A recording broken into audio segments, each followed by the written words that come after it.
오늘 우리에게 주신 하나님의 말씀은 마가복음 9장 14절부터 29절 말씀입니다. 제가 가지고 있는 신약성경 68페이지입니다. 마가복음 9장 14절부터 29절 말씀입니다. 68페이지입니다. 마가복음 9장 14절부터 29절을 찾으신 줄로 알고 저희 같이 함께 한 목소리로 읽겠습니다. 마가복음 9장 14절부터 읽겠습니다. 이에 그들이 제자들에게 와서 보니 큰 무리가 그들을 둘러싸고 서기관들이 그들과 더불어 변론하고 있더라. 온 무리가 곧 예수를 보고 매우 놀라며 달려와 문안하거늘 예수께서 물으시되 너희가 무엇을 그들과 변론하느냐?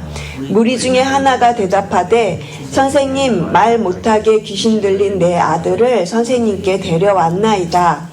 귀신이 어디서든지 그를 잡으면 거꾸러져 거품을 흘리며 이를 갈며 그리고 파리해지는지라.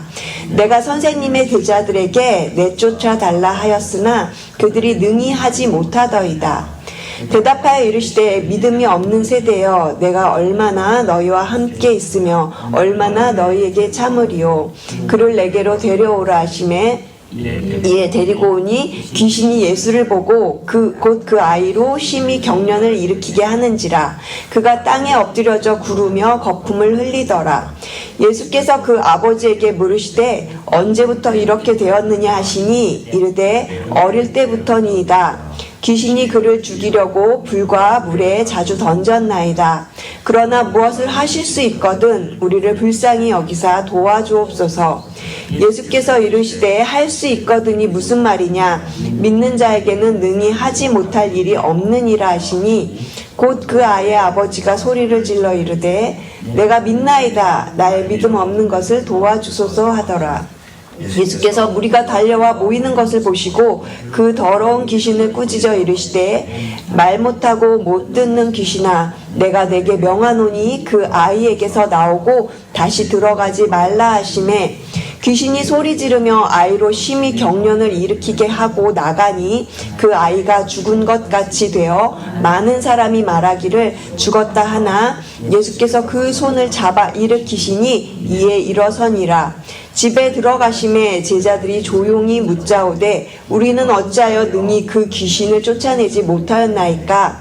이르시되 기도 외에 다른 것으로는 이런 종류가 나갈 수 없느니라 하시니라. 아멘. 오늘 제목은 나의 믿음 없는 것을 도와주소서. 오늘 본문에는 두 부류의 사람들이 등장합니다. 한 부류는 믿음이 있다 하면서도 믿음이 없어 보입니다. 기도를 하였는데 기도 응답을 받지 못하였던 제자들의 부류가 나오고요. 그리고 반면 예수님의 소문을 듣고 찾아와서 그 아버지가 예수님께 자신의 믿음 없는 것을 솔직하게 고백하고 그리고 도와달라고 그렇게 간청하면서 기도 응답을 받은 한 아버지의 모습을 볼 수 있습니다. 그래서 오늘 저희는 이 본문 속에서 어떻게 이 아버지가 기도 응답을 받을 수 있었는지 오늘 말씀을 통해서 몇 가지 같이 나누어 보려고 합니다. 먼저 14절 보시면요. 이에 이렇게 시작을 합니다. 이것은 누가복음에서 이튿날이라고 이렇게 시작하는 것으로 봤을 때 변화산 사건이랑 관련이 있는 연결이 되는 그런 사건임을 우리가 알 수가 있습니다. 어제 황선호 전사님이 변화산이라는 제목으로 어제 본문을 나누었는데요. 이제 예수님이 변화산에 올라가신 다음에 내려오신 그 다음 이튿날 이렇게 벌어진 오늘 사건입니다. 이제 산에서 내려오신 그 예수님께서 남아있던 제자들, 변화산에는 베드로와 야고보와 요한을 데리고 올라가셨는데 산에 올라가지 못했던 그 제자들이 있습니다. 산에서 내려온 예수님께서 그 남은 제자들에게 가셨는데 그들이 군중들에게 쌓여 있었어요.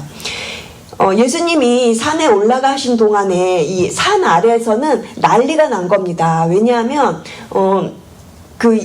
아버지가 귀신 들린 아이를 데리고 와서 그 귀신을 쫓아달라고 제자들에게 부탁을 했는데 그 제자들이 고치지를 못했어요. 쫓아내지를 못했습니다.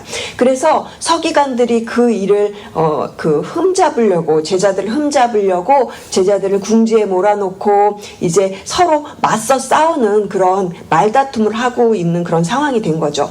여기서 이 변론하다라는 말이 말싸움을 하다, 논쟁을 하다 이런 의미입니다.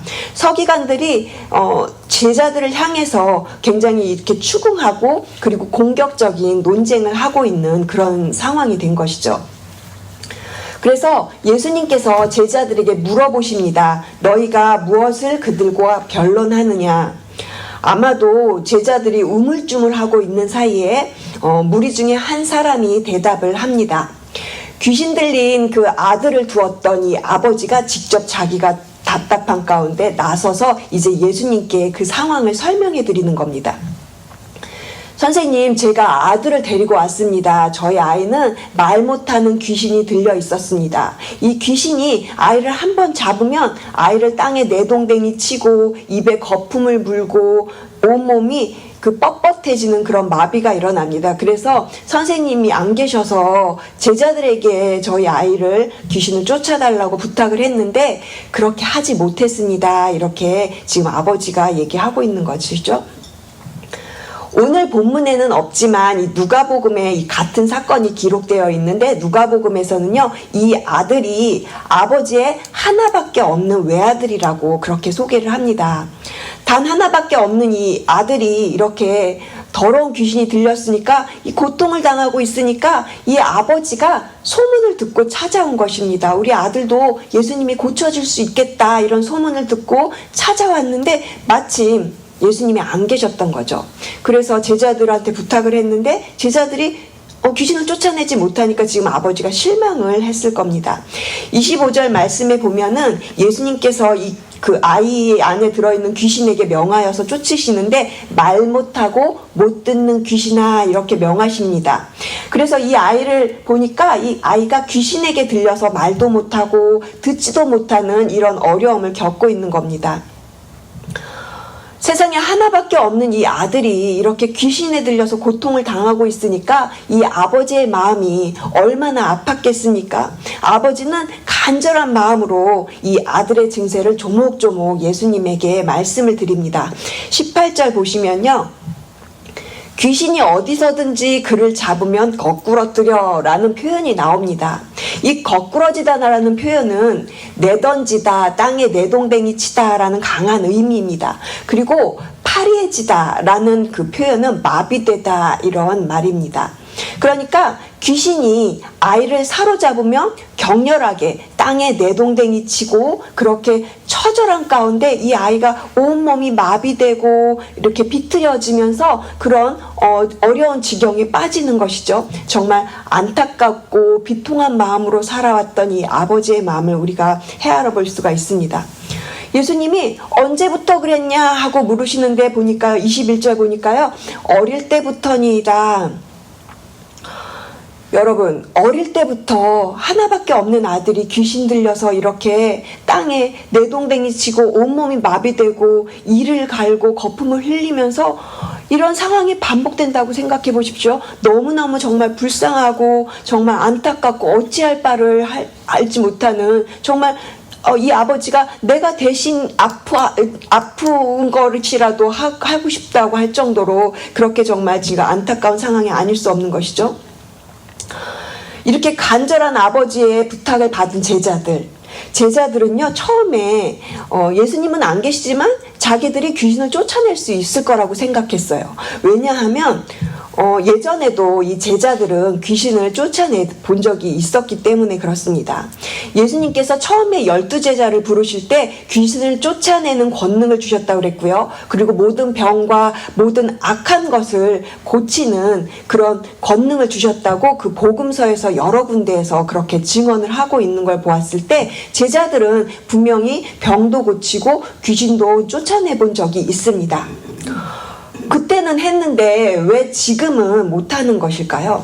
더구나 지금은 제자들이 많은 사람들 앞에서 조롱과 비난을 당하고 있는 그러한 상황입니다. 도대체 무엇이 부족했던 것일까요? 답은 19절에 있습니다. 믿음이 없는 세대여. 예수님께서 이 제자들에게 믿음이 없는 세대여 이렇게 19절에 말씀을 하십니다. 마치 이 말씀은 저에게 하시는 것처럼 들렸습니다. 믿음이 없는 세대여. 이런 제자들의 모습을 보면서 저뿐만이 아니라 우리 모두가 같이 함께 영적인 상태를 함께 점검해보는 그런 기회가 되었으면 좋겠습니다. 누구나 예수님을 믿고 나면 우리 다 그런 경험들이 있으시잖아요. 과거에 예수님 처음 믿고 너무 기쁘고 정말 신나고 기도하면 즉각 기도의 응답이 이루어지고 정말 그런 기도의 응답을 경험하셨던 적이 있으시잖아요. 그렇죠? 그런데 지금 어느 순간 저도 저의 모습을 생각해 보면 기도 응답해도 기도의 응답이 이루어지지 않는 것 같고요. 지금 제자들의 모습도 그렇다는 것입니다.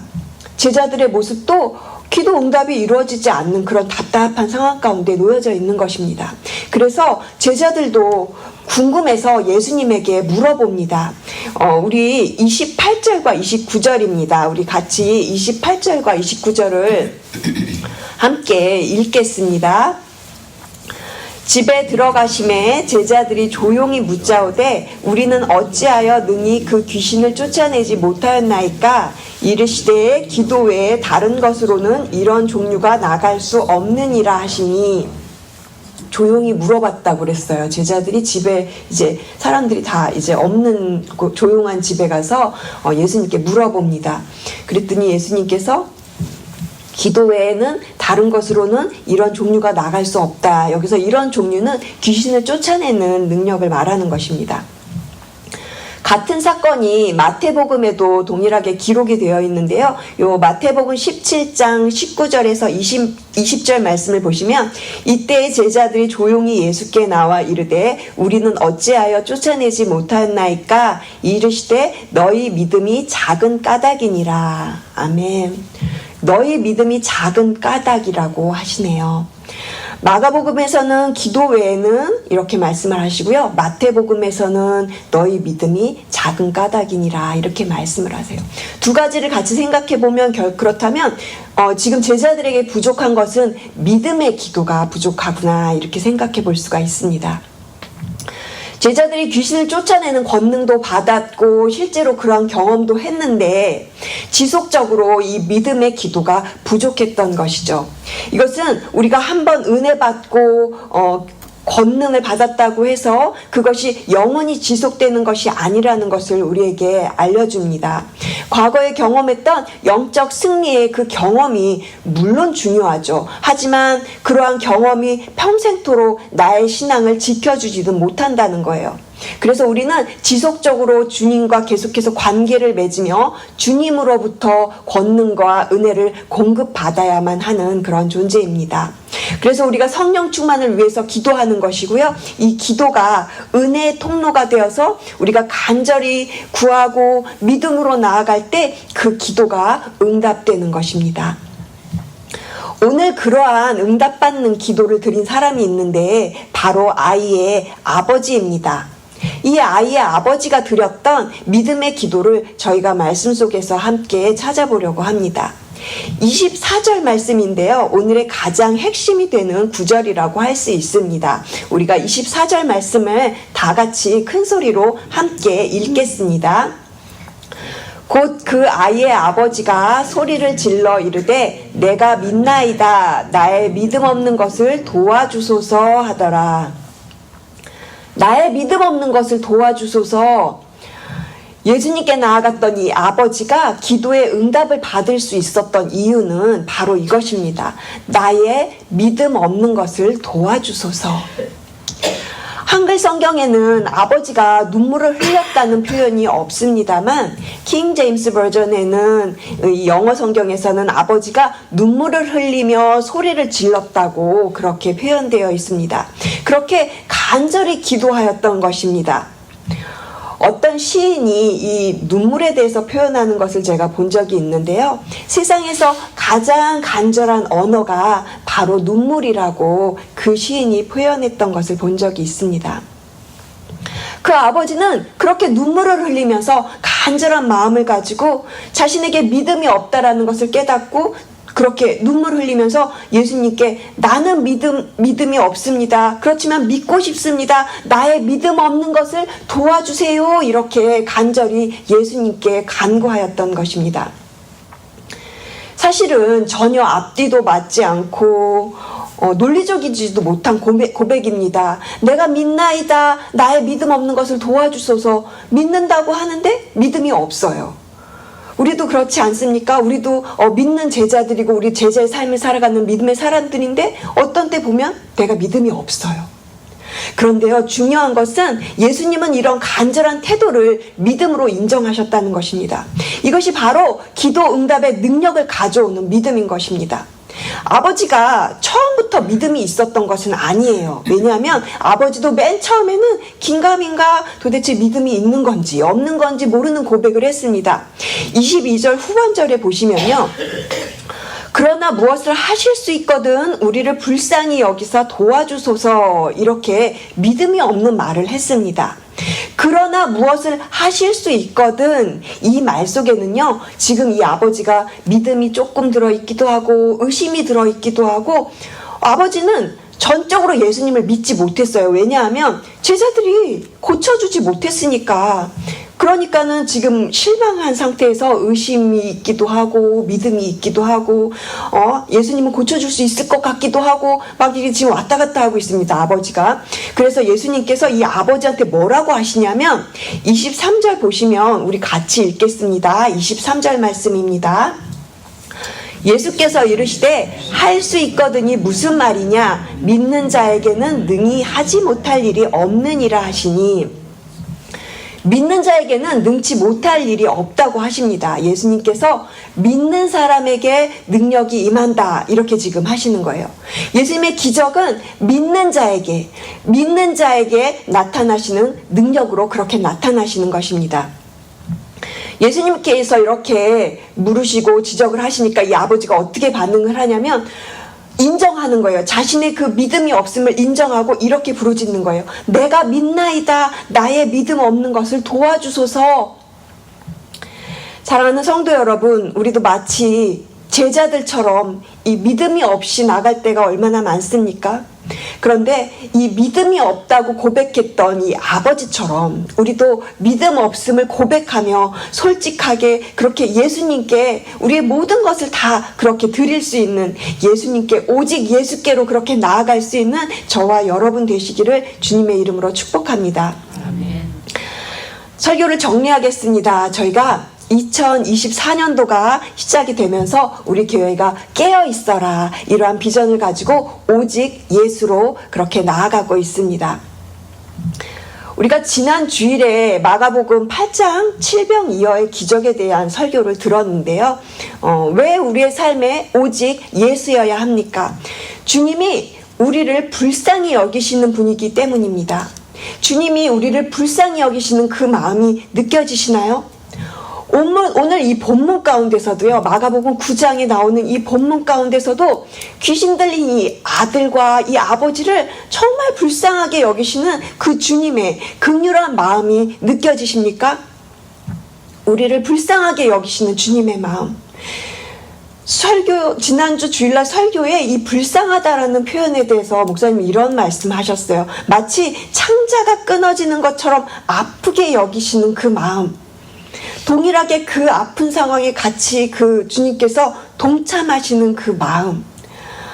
마가복음 8장에서도 또 오늘 마가복음 9장에서도 지금도 여전히 주님은 우리를 불쌍하게 여기시는 분이시기 때문에 우리는 오직 예수로 나아가야 합니다.